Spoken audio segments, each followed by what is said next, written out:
여러분 반갑습니다. 지금부터 진공미주책 2개 13주차 두 번째 강의를 시작합니다. 첫 번째 강의에서 노즐에 대해서 살펴봤는데 노즐은 전낙차 또는 이제 유연낙차죠. 유연낙차로 발생하는 그 에너지가 이제 노즐 입구에 존재할 때 그 에너지가 이제 속도로 바뀌죠. 이만큼 속도로 바뀌는데 이론적으로는 이렇게 되지만 실제로는 손실이 있기 때문에 여기 손실계수가 곱해진 이 손실계수까지 함께 표현을 하면 이제 속도는 루트 EGH의 어떤 이 속도계수가 곱해진다 이렇게 보시면 되겠어요.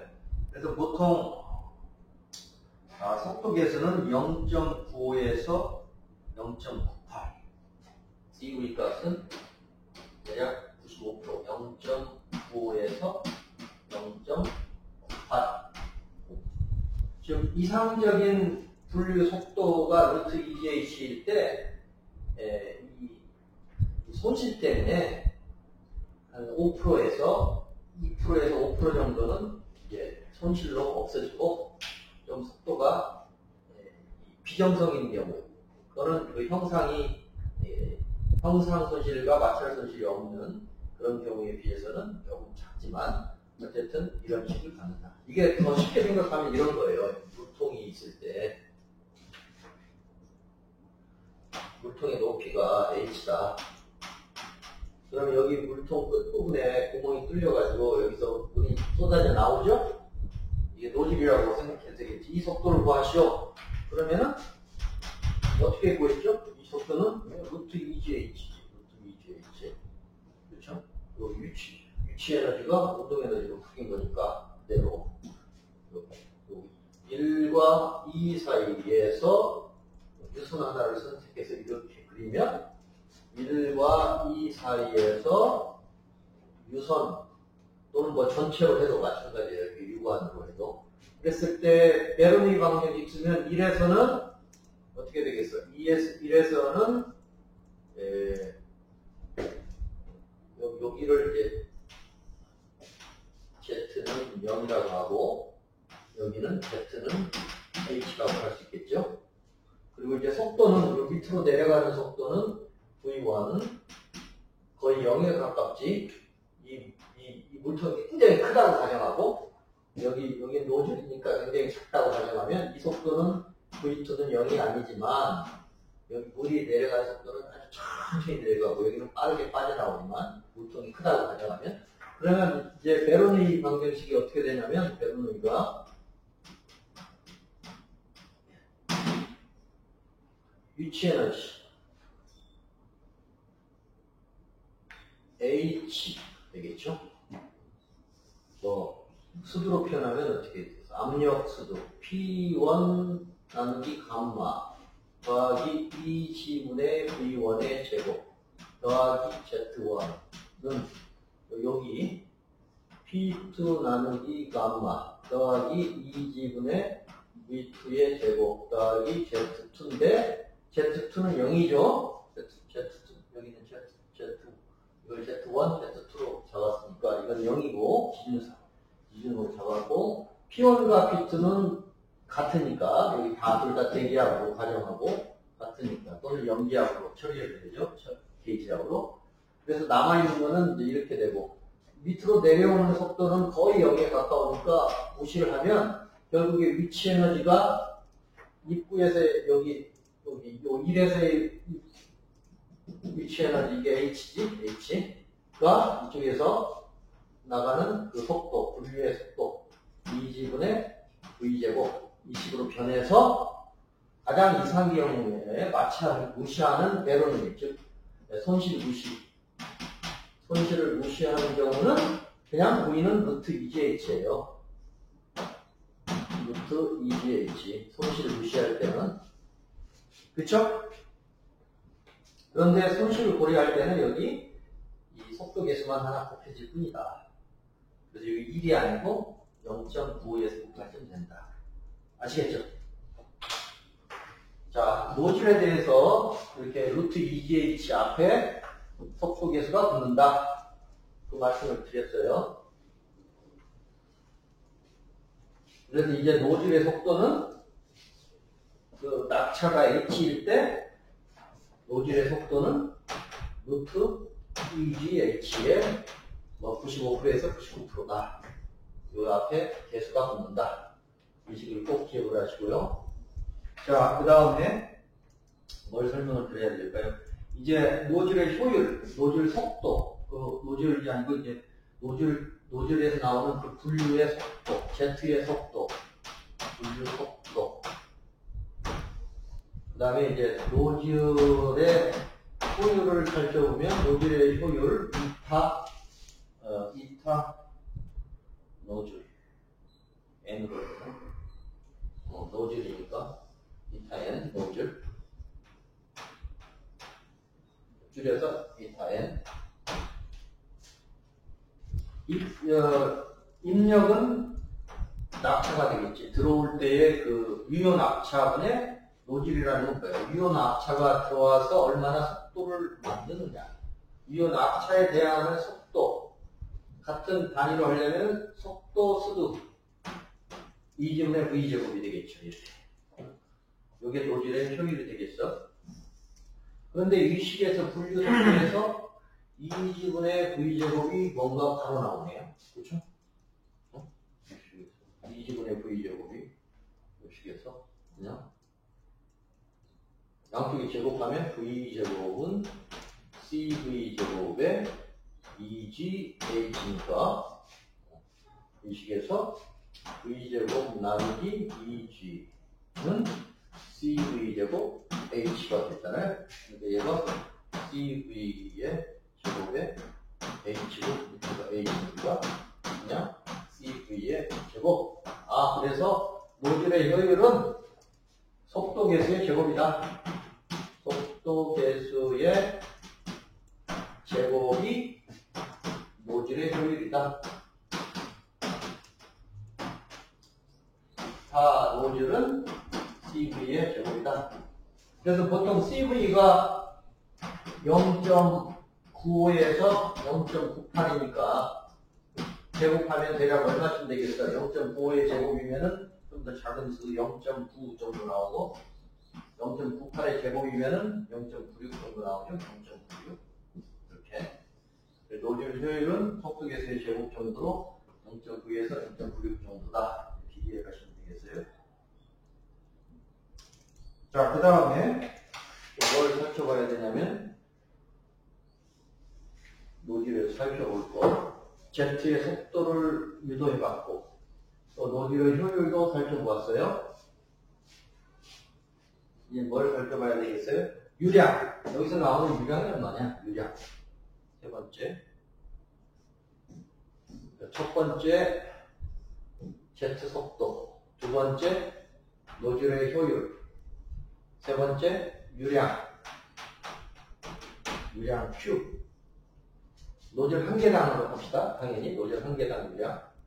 노즐 한 개당 유량. 유량은 뭐예요? 단면적 곱하기 속도잖아. 그렇죠? 그러니까 노즐 속도가 나왔으면, 아니 그 Z 속도가 나왔으면 Z의 그 단면적이 뭐야? 4분의 파이 D제곱이죠. 곱하기 속도. 이렇게 이해를 하시면 되겠죠? 그래서 Q는 이렇게 구한다. 이때 조심해야 될 때, 지금 우리가 Z니까, 이게 Z니까 Z의 속도, 요 속도, 이 지나갈 때 이 속도가 V고, 그때 직경, 그때 단면적이 요거죠. 요거. A는 4분의 파이 D제곱. 이렇게. 여기 단면적. 그리고 지금 단면적이 노즐의 입구 단면적이라는 게 있을 수 있고, A, I, 노즐의 출구 단면적이라는 게 있을 수 있고, A5, 그 다음에 Z, Z의 단면적이 있을 수 있어요, A가. 단면적은 다르지. 단면적은 다르지만, 유량은 다 질량 보존 법칙에서 유량은 다 그랬죠. 유량은 I를 지나는 유량이나, 노즐 입구를 지나는 유량이나, 노즐 출구를 지나는 유량이나, Z를 통과하는 유량이나 이건 다 같겠지. 그러니까 결국 속도만 변하는 거예요. 여기 속도가 좀 적고, 더 빠르고, 더 빠르고 유량은 일정하고. 그래서 유량은 암전적 곱하기 A다. 물론 이걸 저기 앞에서 구할 수도 있어요. 노즐 직전에, 노즐 들어가기 전에 AI 그때의 속도 또는 이제 노즐 출구 AOVI 아니면 Z 이렇게 해도 되겠지. 유량 보존 되니까요. 자, 그 다음에 이 관계도 있죠. 여기 노즐 출구의 크기와 Z의 크기는 여기 관성 때문에 더 작아지잖아요. 그래서 Z의 노즐 출구보다는 Z의 직경이 더 작지. 더 작아요. 일반적으로 10%에서 20% 정도 작다. 또는 뭐 D5가 D보다는 10%에서 20%더 1.1에서 1.2배쯤 된다. 그럼 반대로 D는 Z의 직경은 그 노즐 출구보다 좀 작다. 이렇게 작아지잖아요. 1.1배에서 1.2배 정도 작다. 이렇게 기억을 하시면 되겠어요. 쭉 유동이라는 게 쭉 해서 갑자기 이렇게 갈 수 없으니까 더 작아진 다음에 가겠지. 여기 10%에서 20% 정도 더 작아지면서 간다. 상식적으로 그렇게 이해를 하시면 되겠어요. 자, 여기까지 이해되고. 이제 예제 문제를 한번 풀어보면 이 전반적인 것을 다 여러분들이 확실하게 이해를 할 수가 있으니까 예제 문제를 한번 풀어봅시다. 예제 3점은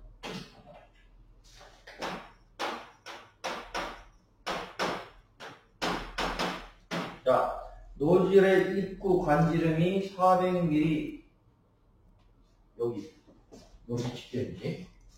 노즐의 입구 노즐의 헷갈려요. 정신 바짝 차려야 돼. 노즐 입구, 노즐 출구, 그 다음에 Z 분류 세 가지가 있으니까 노즐의 입구 관의 지름 DI라고 합시다. 저 표기에서 DI가 400mm 그러니까 0.4m SI 단위로 또 이곳의 정압이 330m 정압이 뭐야? 압력을 로지로 나눈 거, 감마로 나눈 것이 정압이지. 그러니까 수두지 수두.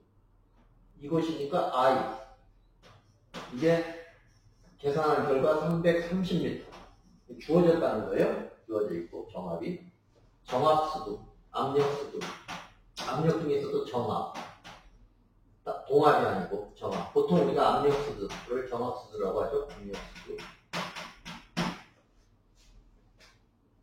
유량이 주어져 있어요. 유량은 뭐 입구, 출구, 그 다음에 Z 상관없죠. Q는 다 일정하니까. QI는 Q5는 Q니까 유량은 0.85 미터 세제곱 퍼 세클. 그 다음에 정미 출력, 총 출력을 얘기해요. 네트 출력 또는 총 출력 L은 2300 kW. 그 다음에 회전차의 분류, Z의 지름과 묶고 있어요. 뭘 묶고 있냐면 첫 번째 Z 분류죠. 분류가 Z 플로우야. Z 플로우 또는 Z 플로우. 분사하는 흐름 Z 플로우 또는 줄여서 Z. Z의 지름. 그냥 D를 구하라는 거죠. D를 구하라. 요거 여기 D를 구하라. 첫 번째. 그리고 두 번째로 여기다가 두 번째로 뭘 구하냐면 효율을 구해라. 이 수차의 효율, 터빈의 효율, 수차의 효율은 L 나누기 L W 또는 감마 QH. 이게 이론적인 L이고 이게 실제 L이죠. 그래서 그 B가 터빈 효율이니까. 자, 이거 두 가지 구해야 되겠어요. 여기서 뭘 하나 더 알려주냐면 이 속도 개수를 알려줘요. 속도 개수는 0.975g. 아까 0.95에서 98이었나? 그 사이값을 쓰라고 했는데 0.975라고 알려줬어요. 자, 그러면 이제 지름을 구하려면 결국 어떤 식을 써야 될까? 유량이 주어져 있으니까, 유량과 지름의 관계. 유량은 단면적 곱하기 속도인데, 단면적은 4분의 파이 직경의 제곱 곱하기 속도니까, 유량은 주어져 있고, 요 노즐의 속도만 구하면 D를 구할 수 있구나. 이 생각을 해야 되겠지? 얘는 주어져 있고, V만 구하면 돼, V. 어떻게 구해요? V만 구하면 돼요? 어떻게 구하면 돼요? V는 루트 2GH로 구한다. 앞에 개수만 곱해서.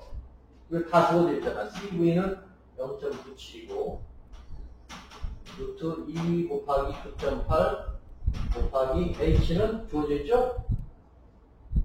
어디? 아직 안 주어져 있네? 계산해야 되겠네. H 계산. 자, H 계산 어떻게? H는 여기 정합수두가 주어져 있으니까 H는 두 가지 수두의 합이죠. H는 유효낙차는 정합수두와 속도수두니까 P 나누기 감마 더하기 2G분의 V제곱.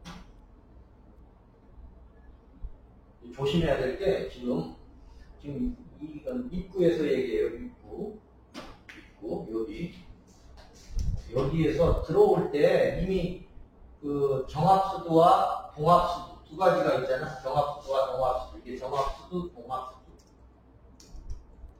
정합수두는 아예 계산값을 줬고요. 동합수두를 알아야 돼. 그런데 동합수두는 이게 Z수두가 아니고 VI에서 I에서의 속도잖아요. I에서의 속도. 그렇죠? 그래서 이건 알려줬고, 헷갈릴 수 있는데, 이건 알려줬고, 감마분의 PI 330으로 알려줬고, 2G분의 VI, 요걸 알아야 되겠어요. 요거. 여기 들어올 때의 평균 속도, VI를 알아야 돼요. 뭘 구하면 돼요? VI는 QI는 Q니까, 요거 QI가 주어져 있죠. Q는 일정이니까, 아까 Q는 0.85 주어져 있으니까 VI를 구할 수 있죠? 여기 이 식에서 얘는 4분의 파이 DI의 제곱이야. 그래서 여기 이 식을 이용하면은 VI는 AI분의 QI, AI는 0.85 리터 3분 퍼센트에 AI는 4분의 파이 DI의 제곱이니까 여기 DI가 주어져 있어요. DI 여기 DI 주어져 있으니까 여기다 대입하면 VI가 나와. VI가 나와요. 계산해보면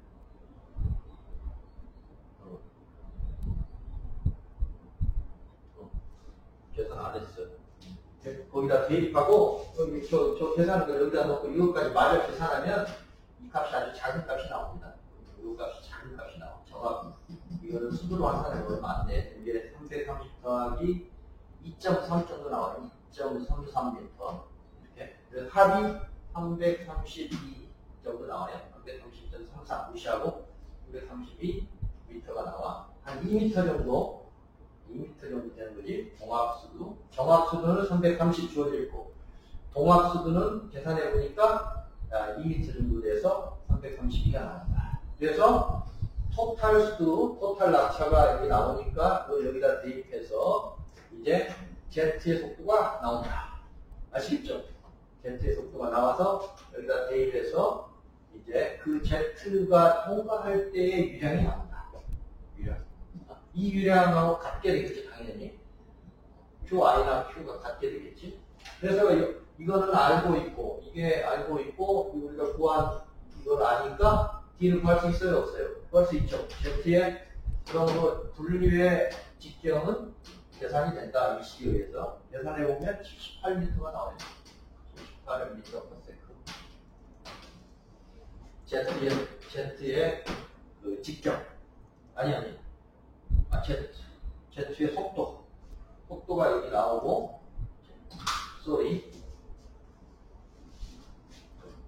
계산하면 여기다 대입해서 332를 대입하면 Z의 속도 V가 78m/s가 나오고, 이걸 여기다 대입하고 Q가 주어져 있으니까 이걸로부터 Z의 직경을 계산할 수 있는데, 직경 계산하면 0.12m,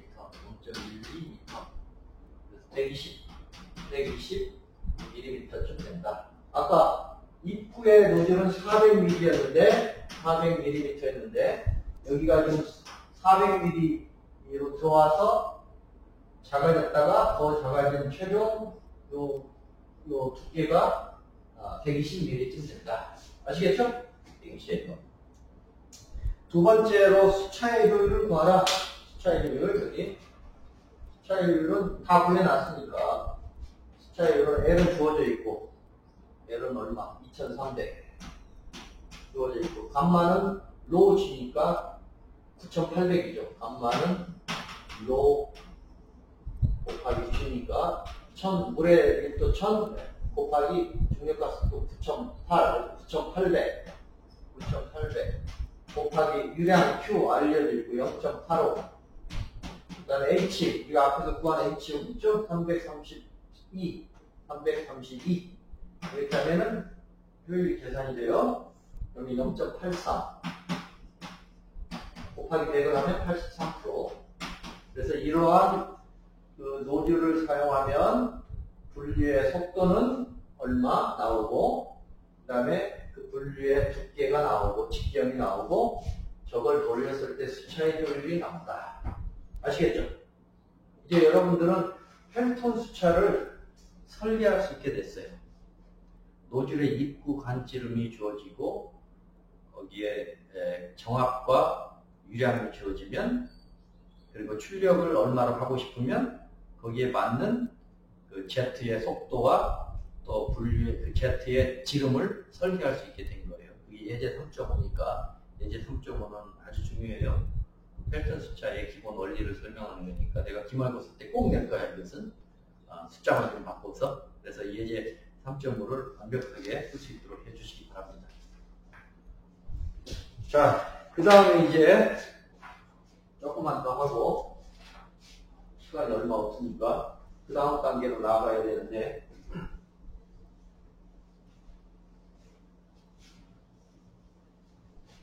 지금 우리가 펠턴 숫자 설계가 필요한 것 중에서 이게 그 Z의 속도는 전 낙차가 알려졌을 때 루트 EGH로 계산하는데 이 안에 속도 계수를 곱해서 계산한다.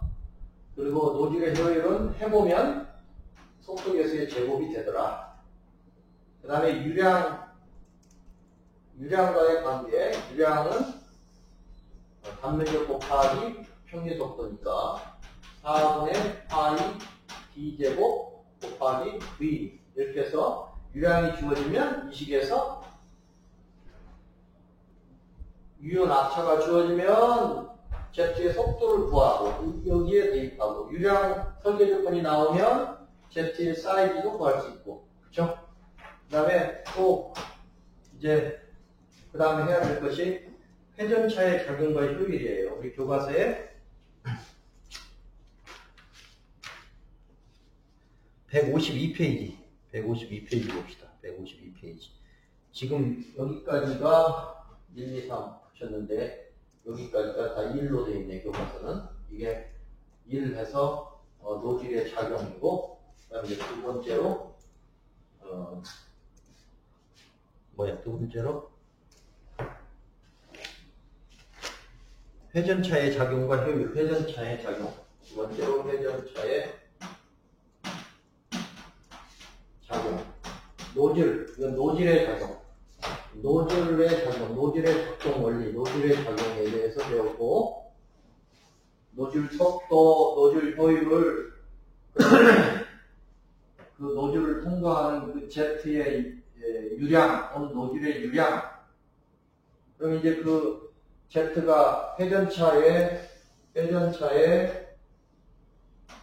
버킷이 이렇게 달려있고, 우리가 지금 연구한 거 1번에서는 이 노즐 자체에 대해서 지금 살펴봤고, 이제 노즐을 통해서 들어오는 Z가 이 회전차의 버킷에 걸려서 운동량을 전달하면서 계속 연속적으로 작용을 하잖아요. 그래서 회전차의 작용을 살펴보는 거야. 회전차. 그래서 회전차에서는 결국 뭘 관심이 있겠어요? 회전차에 얼마나 이 Z가 회전차의 버킷에 얼마나 힘을 가하는가. 힘을 구해야 돼.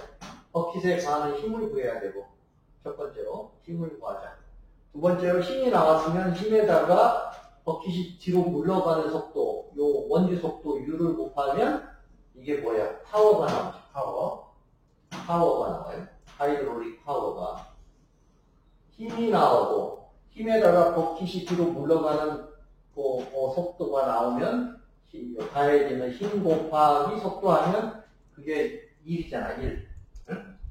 1이 아니고 1율 파워죠.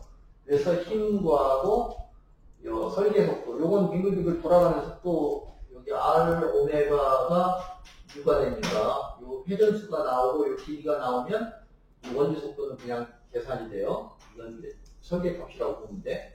F를 구해서 뒤로 물러가는 속도는 주어져 있고 곱하면 이게 출력이 되죠. 출력. 파워. 그쵸? 파워가 돼. 파워. 그 파워가 나오면 이제 효율도 구할 수 있어요. 효율. 응? 이때 그 하이드롤릭 효율은 어떻게 되지? 효율도 구할 수 있어. 효율.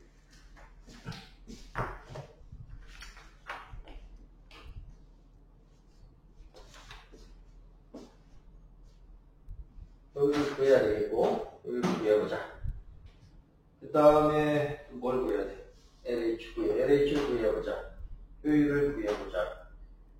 하이드롤릭 효율을 구해보자. 지금 버킷의 효율을 구해보자. 버킷의 효율을 구해보자. 지금 이제 이런 것들이 남아있어요. 그래서, 이제 다음 시간에 회전차의 작용에 대해서 좀 더 살펴보도록 하고, 그러면 이제 거의 팩터 수차가 끝납니다. 이제 우리가 2번 정도, 2주차 정도 강의가 남았기 때문에 팩터 수차는 다음 주까지 끝내고 나머지 한 주 때 이제 나머지 수차를 할 텐데 나머지 수차는 펌프의 원리와 동일하기 때문에 펌프와 비교해서 간략하게 정리하고 끝내는 수밖에 없겠어요. 이게 진도가 많이 안 나갔는데 이제 범위를 좀 축소해서 가르치는 대신에 제가 나름대로 자세히 설명했으니까 펌프와 수차까지 배웠다 이렇게 생각하시면 되고요. 그 다음에 공기기계 압축기 부분은 사실 연력각색인 부분이에요. 그래서 기회가 되면 다른 강의 시간에 가르칠 수 있도록 하도록 하겠습니다. 그럼 오늘 여기까지 해서 펠턴 수차에 대해서 설명을 드렸고요. 다음 주 차 때 조금 더 자세히 나머지 부분을 강의하도록 하겠습니다. 수고 많았습니다.